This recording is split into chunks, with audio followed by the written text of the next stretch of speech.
Sekalian dimuliakan Allah yang cinta yang saya muliakan, imam besar kita, guru kita, guru saya yang saya cintai, yang saya muliakan, Al-Habib Muhammad Rizieq bin Hussein bin Syihab. Mudah-mudahan Allah panjangkan umur beliau, Allah sehatkan jasmani dan rohani beliau, Allah permudah urusan dunia akhirat beliau, Allah perkuat langkah kaki beliau dalam berdakwah dan berjuang serta membimbing kita semua menuju ridhonya Allah Subhanahu wa taala. Yang saya cinta, yang saya muliakan, guru kita, guru saya, yang dimana pada malam hari ini saya paksakan wajib untuk hadir. Saya bilang tadi ke Kiai merasa Kiai kalau saya nggak hadir kualat sama Kiai. Jadi Habib juga bisa kualat sama Kiai. Jangan sembarangan. Jadi saya bilang Kiai kalau saya nggak hadir kualat sama Kiai.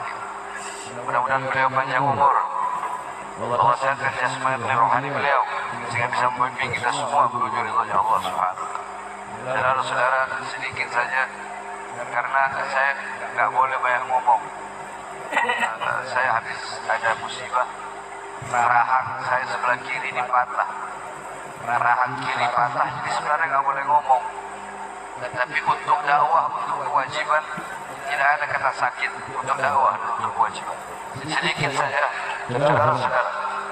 Qala Rasul sallallahu alaihi wasallam, mathalul mu'min fi tawaddihim wa ta'atufihim wa tarahumihim mathalul jasad idza ishtaka min udhun tada'a sa'iril jasad fi sahari wa nabwa. Nabi Muhammad SAW beliau bersabda bahwasanya perumpamaan seorang mukmin dalam saling tolong-menolong, dalam saling mengasihi, dalam saling menyayangi itu bagaikan jasad. Apabila ada sebagian anggota jasad yang terasa sakit, maka seluruh anggota tubuhnya akan merasakan sakit. Nah, saudara-saudara kita yang ada di Aceh, saudara-saudara kita yang ada di Sumatera, mereka sedang dilanda musibah, dilanda bencana, mereka sedang penderitaan, mereka adalah penderitaan kita. Air mata mereka adalah air mata kita, darah mereka adalah darah kita. Kita wajib merasakan penderitaan mereka. Mereka di Aceh, di Sumatera, anak-anak yang kehilangan bapaknya sama seperti kita kehilangan anak-anak kita. Mereka ayah-ayah yang kehilangan ayah-ayah, suami-suami yang kehilangan istrinya sama seperti kita kehilangan istri kita. Istri kita kehilangan istri kita, kehilangan suami yang menjadi janda-janda sama seperti istri-istri kita. Air mata mereka, air mata kita. Mereka yang kehilangan harta benda sama seperti kita kehilangan harta benda kita. Oleh karenanya, saudara-saudara sekalian kemuliaan Allah, air mata mereka, air mata kita, darah mereka, darah kita, maka wajib bagi kita untuk membantu semampu kita sebisa kita. Dan saya sampaikan kepada Presiden Prabowo Subianto dan kepada seluruh menteri-menterinya, saya sampaikan tetapkan bencana Aceh, bencana banjir bandang di Aceh di Sumatera, tetapkan segera, tetapkan bencana nasional. Agar apa? Agar bantuan-bantuan dari luar masuk. Ini saya lihat pemerintah kita ini kayak kayak gengsi, gengsi, mau terima bantuan dari luar gengsi. Gengsi, mentang-mentang Prabowo udah pergi ke sana, Rusia ke sana, jadi gengsi. Jangan gengsi untuk terima bantuan dari luar. Pentingkan nyawa, lebih pentingkan nyawa, lebih pentingkan nyawa rakyat.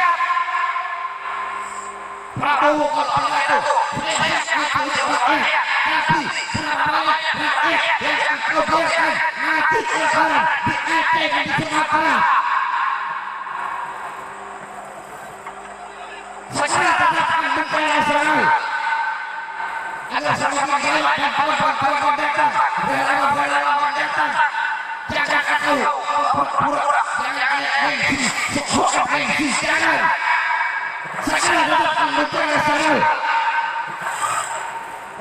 Enak. Saudara-saudara yang tidur di sana, mereka tidur di atas lumpur. Anak-anak kecil mereka nggak bisa laju, mereka bisa pulang. Orang-orang tua yang mereka minta Quran.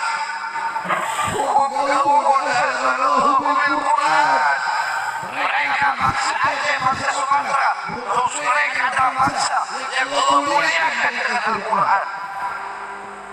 Jadi contoh buat kita harusnya malu. Kita di sini ada lampu, ada ini, tapi nggak mau baca Quran. Pagi, siang, sore, malam sibuk dengan apa? Saya tanya sama anak-anak kalian, pagi, siang, sore, malam apa yang mereka pegang? Jawab benar. Kalian sendiri, lagu tidur mereka apa? Lagu tidur mereka apa? Lihat tahun baru. Lihat tahun baru. Kata Rasulullah berbilang la tattabi'unna sanana aw sunan ladzina min qablikum shibran wa shibrin wa dhira'an bi dhira'in hatta law dakhalu fi masjidil haram la tataba'tuhum kira ya Rasulullah Yahud wa Nasara. Kata Rasulullah, nanti akhir zaman umat itu akan mengikuti budaya-budaya golongan-golongan kelompok sebelum mereka. Sejengkal lebih sejengkal mereka ikuti, sejengkal selangkah demi selangkah. Sekalipun golongan sebelum mereka masuk dalam lubang top itu binatang sejenis kadal yang ada di gurun. Kalau biawak haram, kalau top halal. Kalau biawak haram, kalau top halal. Kenapa? Kata imam, kata para ulama, karena top kalau bikin lubang itu suka dikuning kalau mau pakai istilah top. Jadi golongan sebelum mereka bermaksiat, berbuat dosa, homo, lesbi, maka umat akhir zaman akan ikuti kata Rasulullah SAW. Nah, seperti ini tahun baru ini bukan milik kita. Terus apalagi itu yang Valentine itu bukan milik kita. Tapi di Indonesia saya tanya, yang paling banyak melaksanakan tahun baru, saya tanya yang paling banyak orang apa? Orang apa? Yang paling banyak mengikuti budaya-budaya barat di Indonesia orang apa? Putra-putri apa? Yang paling banyak merayakan Valentine putra-putri apa? Putra-putri Islam. Maka terakhir, didik putra-putri kalian dengan pendidikan baginda Nabi besar Muhammad SAW. Karena tidak ada pendidikan yang lebih mulia, tidak ada pendidikan yang lebih agung, yang lebih sempurna selain daripada pendidikan baginda Nabi besar Muhammad SAW. Terakhir, tadi melanjutkan yang disampaikan guru kita, bahwasanya beliau mengijazahkan istighfar itu dibaca pagi 70, pagi 70, sore 7. Nah, itu dibaca sampai berapa bulan jam. Sebab kita umat Nabi Muhammad, umat yang Allah berikan keutamaan, yang keutamaan itu tidak Allah berikan kepada para nabi dan rasul terdahulu. Dan umat nabi dan rasul terdahulu tidak pernah mendapatkan keutamaan. Saudara-saudara, umat Nabi Musa, kalau mereka berbuat dosa, berbuat salah, hukumannya hukuman mati. Umatnya bilang, ya wahai Nabi Musa, hukuman mati. Kata Nabi Musa, ya hukuman mati. Ya hukuman mati. Ada awan hitam, di bawah awan hitam itu, kalau belum 70.000 umat Nabi Musa yang mati, maka itu awan hitam belum hilang. Kalau ada berbuat dosa, kita berbuat dosa dalam keadaan terancam, tapi masih tetap Allah beri bagian. Ini keutamaan Allah berikan kepada kita sebagai umat Nabi Muhammad. Maka jangan sia-siakan berbanyak istighfar, berbanyak istighfar. Orang yang tidak mau istighfar adalah orang-orang yang sombong, yang merasa tidak punya dosa. Mudah-mudahan Allah ampuni segala dosa kita yang nampak Subhanahu wa ta'ala. Tidak kita keluar dari sini kecuali dengan bertambah kebaikan. Jangan pulang dari majelis nggak bawa apa-apa. Jadi kamu pulang dari majelis harus bertambah. Kamu harus lebih baik, lebih patuh, lebih taat, lebih takut kepada Allah. Bertambah kebaikan. Tusirukum fitrah, itu namanya al-barokah. Barokah bukan bertambah harta pangkat, tidak barokah. Tusirukum fitrah. Pulang dari sini bertambah ketaatan. Pulang dari sini jadikan rumah tangga Nabi Muhammad, kampungmu jadikan kampung baginda Nabi Muhammad SAW. Terakhir kita bagi guru-guru kita, Kiai Haji Abdul Razak khususnya imam besar kita Habib Muhammad